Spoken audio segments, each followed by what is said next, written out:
I've released so far, just because I think they're cool.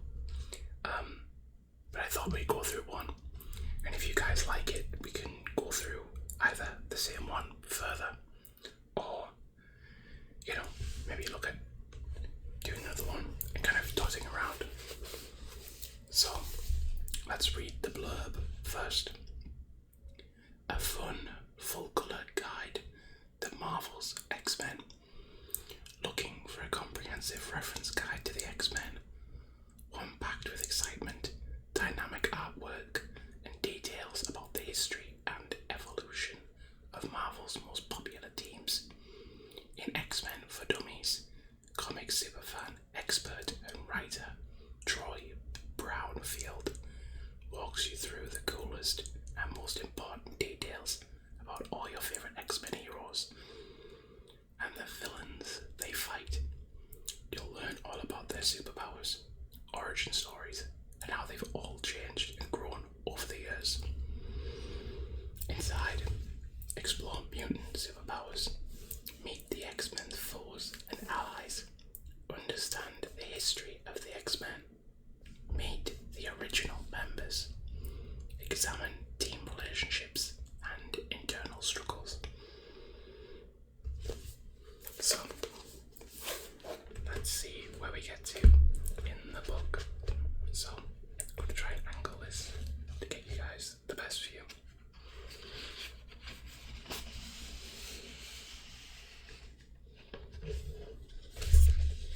I do have my mic sort of as close as I can get them, so I might have to move things a little bit.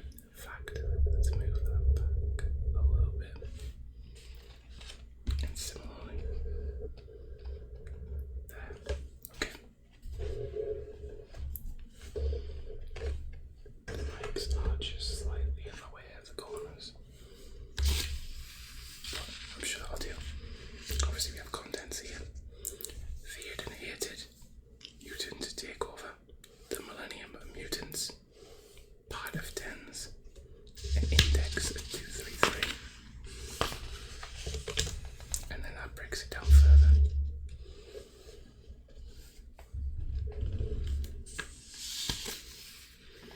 I feel like I'm going to have to move those back just slightly further.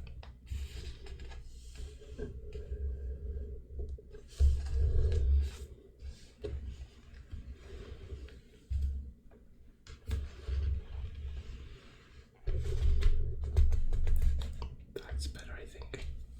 Okay.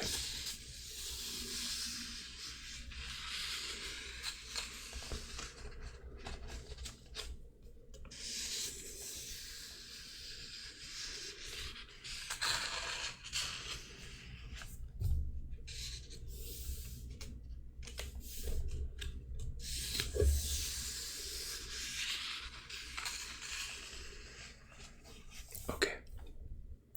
Introduction. Children of the Atom, the students of Charles Xavier, mutants, feared and hated by the world they have sworn to protect. These are the strangest heroes of all. That's one of the introductions that ran at the top of every issue of the original run of X-Men, later Uncanny X-Men. It gets right to the heart of the concept. These heroes are different. Born with their powers and representing the next step in human evolution, the X-Men fight to protect a world that is often afraid of their awesome powers. When X-Men debuted, it often lagged in sales behind the likes of Fantastic Four and Avengers, which I find really ironic, by the way, because I think nowadays people say that they sort of prefer the X-Men, which is fascinating, right? But a 1975 reinvention led to the book being reborn as a massive success and the cornerstone of a franchise that became a pillar of the Marvel Universe.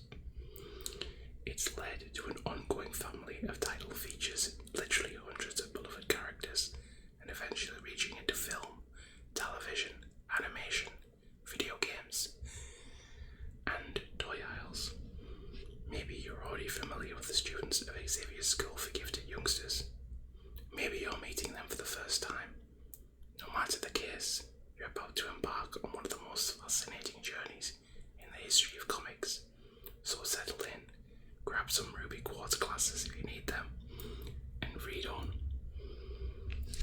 this book, X-Men for Dummies is mostly a tale told chronologically, but you can jump in anywhere. If you'd like, teleport from the 1970s to the 1990s and back again. I hope you have fun on every page, even if you don't read them in order. While it's impossible to cover the complete history of the X-Men and associated X-teams in one book, or 10, or 100, I'll be doing my best to give you an overview of the landscape. Don't think of it as a PhD class, think of it as X-Men 101. I want you to learn what makes the X-Men special, their complex and fascinating history, and the vibrant cast of characters. And from there, I'd be delighted if you sought out X-Men stories in the pages of the comics. There are many, many tales collected in hardcover or trade paperback. I'm personally a big fan of Marvel's epic collections, and most of them can also be found in digital form on Amazon, Comixology, and the Marvel Unlimited app, which actually, by the way, is really reasonable. You can get pretty much every backlog of comic up to like 6 months ago for like $8.99 a month, which is like a huge library, and it includes Star Wars comics as well as a few others. Here's what you'll find in this book: an introduction to the conflicting philosophies that drive the action in the X-Men comics, a look at the history of the X-Men decade by decade, bios of key cast members, both good and evil, a view of various important themes associated with mutants across the Marvel universe, breakdowns of some of the biggest and best Marvel stories ever told. Here are a few terms that you should know. An editor is the person who puts together the creative team that produces a comic book story. A full team usually includes a writer, a penciler, an inker, a colorist, and a letterer. The writer typically plots the story and writes the dialogue. Writers frequently work in close collaboration with the penciler. Occasionally, you'll see credits for plotting or co-plotting, which usually means that more than one writer collaborated on the storyline. Artist is a term that sort of generically applies to the penciler, but pencilers, inkers, colorists, and letterers are all art professionals. The penciler will produce the initial art, while the inker follows the penciler and uses ink to render depth and shading. The colorist, adds colour to the art, and the letterer handles the words on the page. A series is an ongoing comic book title of no predetermined length. A mini-series is a shorter story set to run for a certain number of issues. An annual is a special that comes out once a year. Foolish assumptions. If you picked up this book, here's what I assume about you. You've probably heard of the X-Men, or at the very least, Marvel Comics. You're interested in learning more about the X-Men in particular. You've probably seen, or at least heard people talking about, the X-Men from comics, movies, or animation. But quite frankly, if you've never read an X-Men comic, seen an X-Men movie, or know much about any of the characters, this book is for you. It's not meant to be the entire course of study. It's the introduction. It gives you a map to follow to more Marvel stories. Icons used in this book. Throughout this book, icons in the margins highlight certain types of information. You will see. Remember, icons remind you of crucial information from elsewhere in the book. This might be to note that a character has changed their code name, or to highlight a past detail that's important to the current section. Technical stuff. The technical stuff icons flag tidbits of trivia that are more fun and interesting than crucial. You can skip them if you're just after the basics. Beyond the book. Ready to find more X-Men? Get yourself over to www.dummies.com and search for the X-Men for Dummies cheat sheet.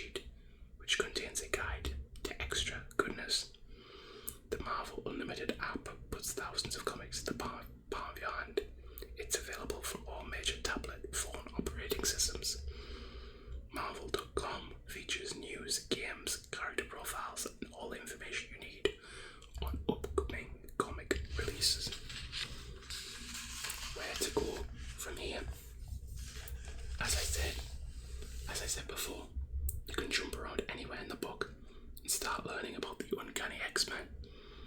If you want to go in a straight line from the beginning, it's chapter 1. An overview of teams appears in chapter 5. The latest stories can be found in chapter 9. It's all up to you. Do you think you're ready? Pick a page and get going. You'll be a graduate of Xavier's in no time. Number 1. Feared and hated. In this part, learn about mutants and their abilities. Discover the guiding philosophies of the various mutant factions in the Marvel Universe. Explore the early days of the original X-Men.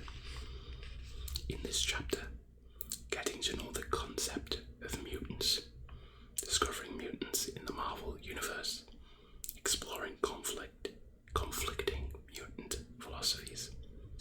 Chapter 1. Children of the Atom. In the universe of Marvel Comics, the X-Men are one of the most important families of characters.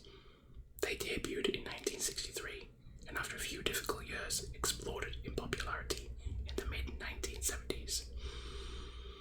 However, that was only a precursor for the rocket ride that the group would take in the 1980s and the 1990s as they became a powerhouse of popular culture. The obvious questions would be, why did the X-Men blow up when they did? And what is it that connects so many readers and fans to the characters? Fortunately, we've got answers. But before that, we have to address the very first question that a new reader would have when stepping into the world of the X-Men. What is a mutant? The vast majority of characters featured in the various X titles are mutants. In real-world scientific terms, the Cambridge Dictionary defines a mutant as an organism that is different from others of its type because of a permanent change in its genes. That change is called a mutation, and a conventional mutation in a human being can be anything from a variant eye colour to sickle cell anemia. So, if you've ever watched Days of Future Past, the X-Men film, Charles Xavier gives quite a good it's a chat-up line in a bar, but he discusses mutation on that kind of level. So, that's what I've been thinking of there as we read that. In the pages of Marvel Comics, however, many mutants have experienced a genetic change prior to birth that grants them uncanny superpowers. These powers run the gamut from physical expressions, great strength, wings, accelerated healing, to abilities of tremendous magnitude, telekinesis, weather control, energy manipulation. An Omega level mutant, or technical stuff. An Omega level mutant is a mutant who possesses massive power with an undefinable upper limit. Storm and Magneto are both Omega level. This is showing Magneto there, of course. Magneto displays his power above the Earth there. That means the Marvel's mutants. Let's start that again. That means that Marvel's mutants are generally born with their powers, but those powers don't typically appear or activate until that mutant reaches puberty. At that point, when the body begins its transition to adulthood, the amazing powers locked inside that person begin to blossom. While some powers are easily controlled, others can be extremely dangerous and require some discipline to handle.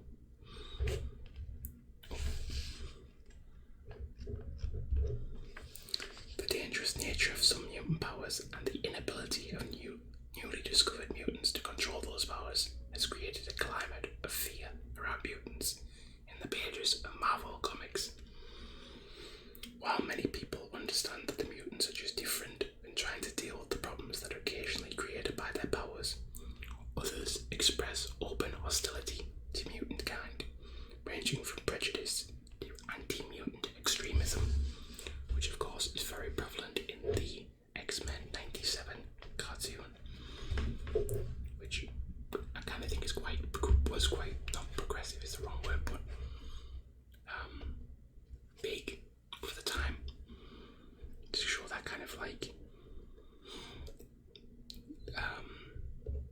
almost like hate crimes in a way on the screen at that time. Mutants in the Marvel Universe. If Stan Lee had had his way in 1963, the first X-Men comic would have been called The Mutants, when he and Jack Kirby created a team of teenage heroes who were born with an extra power.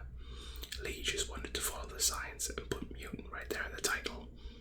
However, publisher Martin Goodman pointed out that many young readers might not understand what a mutant was. Lee and Kirby came back with a new title, The X-Men. Not only was the leader of the young heroes named Professor X, but the X could also stand for extra power, and made for a cool logo to adorn the belt buckles of the team's matching uniforms. Never mind the fact that no new reader would know what an X-Man was until they cracked open the pages. X-Men just sounded cooler. It does. They're right. In the beginning, the X-Men operated in secret out of Xavier's school for gifted youngsters at 1407 Graymalkin Lane in Westchester, New York. The opening of the first issue revealed that the school was also a facade for the secret headquarters of the team. Kirby envisioned an area in the school where the X-Men could train and sharpen their powers. He called it the Danger Room, and we see the team there in the first few pages of the first issue. Professor Charles Xavier, aka Professor X, had a mission statement of finding young mutants and training them in their powers with a long-term goal of both protecting and assimilating into mainstream humanity. Xavier was already aware of mutants like Magneto, who originally believed that mutants should be seen as the next step in evolution, there to replace the human race. It was also important that the original X-Men were teenagers. Their struggles with their powers mirrored the struggles that real adolescents go through, with changing bodies and emotions. Also, most of Marvel's other heroes at the time were adults. Reed Richards, Mr. Fantastic, and Bruce Banner, Hulk, were well-educated scientists. Tony Stark ran a corporation, but much like Spider-Man, the X-Men were young people with young people problems. By the fourth issue of X-Men, Magneto had formed his own team running counter to Xavier's intentions, the Brotherhood of Evil Mutants. He also had two young team members, Scarlet Witch and Quicksilver. The twin siblings struggled not only with their understanding of their abilities, but with the issue of whether they were on the wrong side by backing Magneto's vision of mutant supremacy. And here we have the Danger Room being shown there. That initial conflict set much of the groundwork for the X-Men in the comics. On one side, you had a group dedicated to protecting the world, while envisioning harmony, and on the other side, you had a team willing to go to extremes to conquer the people who already feared them. In many early issues, the two teams came into conflict trying to find and recruit mutants to their side.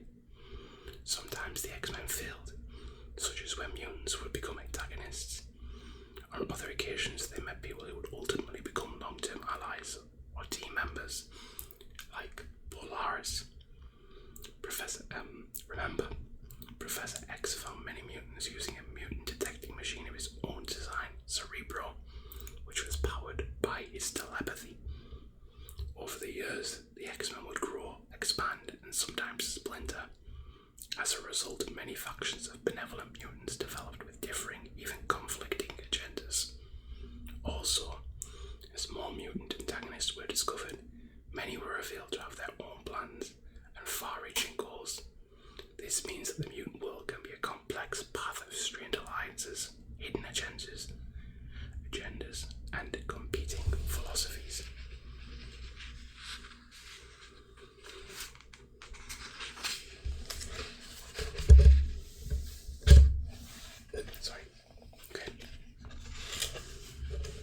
The root belief system of the core X-Men, conflicting philosophies. The root belief system of the core X-Men team had always been taking responsibility for power. That is, the X-Men believe in protecting both mutants and humans alike while aspiring for a world in which everyone can coexist without fear. While different iterations of the team over time have expressed that value in different ways, the idea of the X-Men as protectors has existed from day one. That is owed to the founding philosophy of Professor X, who was originally intent on guiding the X-Men with that dream of cohabitation as their number one principle. He grounded the instruction of the original team in that notion, hoping to teach the students that living alongside humans was better than trying to live above them. Let's look at some of the various schools of thought to be found among the various mutant teams. Professor X and the X-Men. Essentially, the X-Men typically fight for Xavier's dream, a world that represents peaceful coexistence. In the early days, Professor X even worked directly with the FBI, trying to lend some legal legitimacy to the X-Men's actions. In their first public appearance, the X-Men protected the American military missile base, Cape Citadel, from attack by Magneto. Xavier wanted to establish the X-Men as a benign, helpful presence who didn't represent a threat to humanity. You learn more about the original mission in Chapter 2. Magneto and the Brotherhood. As established by Magneto, the Brotherhood worked to draw mutants to their cause and belief that the world of humans should be overthrown and ruled by mutants. Part of Magneto's radicalization against humans developed when he saw the atrocities committed against his people during the Holocaust. Magneto financed his early operations with gold that he took from Hydra's Baron Wolfgang von Strucker. For those unaware, that is the same Strucker that is in the Captain America movies. And Avengers, using Avengers too. He was in the end of one of the Captain America movies, and then in Avengers Age of Ultron at the beginning. Yeah, I think I'm getting confused. Anyway, Magneto targeted a number of mutants for recruitment and also used them in his schemes against the X-Men. He was willing to use lethal force, such as when he sank a Soviet submarine that fired on his island. However, during a battle with the X-Men, he nearly accidentally killed a young Kitty Pryde. Magneto realised that he had become like those he hated, and his regret over harming Kitty started changing him. He began to move to more of a middle ground, willing to act in defence of the world while still maintaining a staunch attitude of protecting his fellow mutants. I cover more about the early days of the Brotherhood in Chapter 2.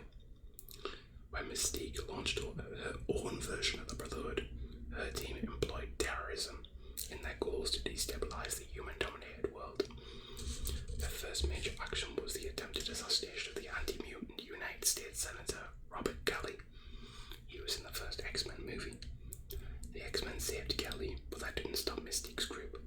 They engineered other actions like prison breaks before they took the ironic turn of working for the US government under the name Freedom Force. Cable and X-Force. Cable was born in the present, but grew up in a future that had been dominated by the ancient mutant apocalypse. Again, shown in X-Men 97. A soldier through and through. X-Men and X-Men 97, you know what I mean. A soldier through and through, Cable fought for a version of Xavier's dream that dictated that you proactively hunt down and take out evil mutants. Some of the young mutants in the orbit of both Cable and Professor X, whom Cable led under the team name of X-Force, referred to Cable's way as the closed fist versus the open hand of Professor X. Learn more about that in Chapter 5. Cannonball rationalised that perhaps the true path was somewhere in the middle, as an open hand could be used to slap, causing harm, while the closed fist could be used to protect, as he demonstrated by holding a tiny mouse. Cannonball discusses the open hand and closed fist.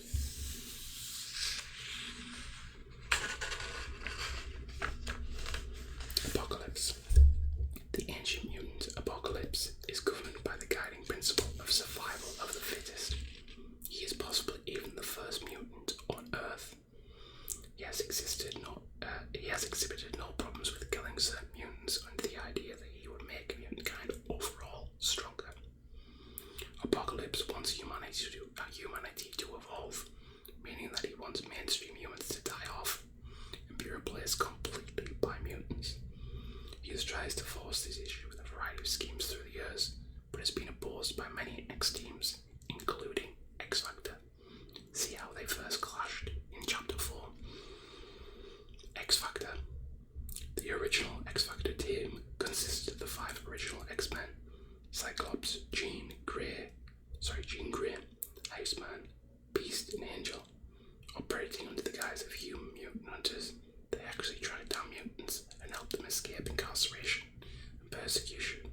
and working with some to teach how to control their powers.